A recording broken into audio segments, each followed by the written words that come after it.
Niveau d'alerte maximum dans cette usine pétrochimique. On a été appelé pour une violente explosion dans une unité.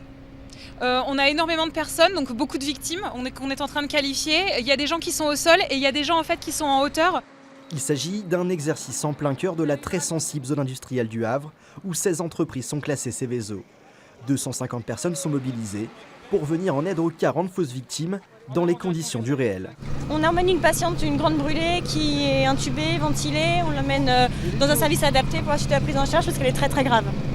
Cette simulation est indispensable pour être prêt en cas d'accident, car le quotidien de ces sauveteurs ne les prépare pas à une intervention de cette envergure. D'habitude, on est plus sur une ou deux ou trois victimes, mais là, on est sur plutôt 40 victimes, donc ce n'est pas du tout les mêmes moyens.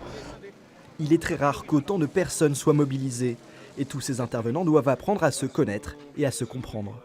Ça nous permet, à travers ces exercices, de mieux identifier ce qu'attend tel ou tel acteur, de façon à ne pas perdre de temps sur le terrain, se concentrer vraiment sur chacun nos missions. Nous, industriels, c'est répondre à la mise en sécurité de l'installation.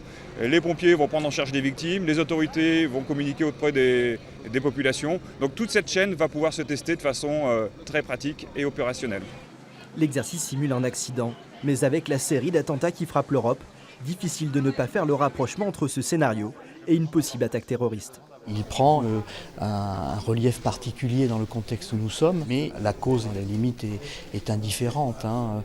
L'important, c'est effectivement de s'assurer que quand on a un accident d'une certaine ampleur, on soit capable de procéder à l'évacuation des victimes. La dernière opération de ce type à Gonfreville-Lorcher remonte à 2005. Mais aujourd'hui, la municipalité aimerait en réaliser chaque année.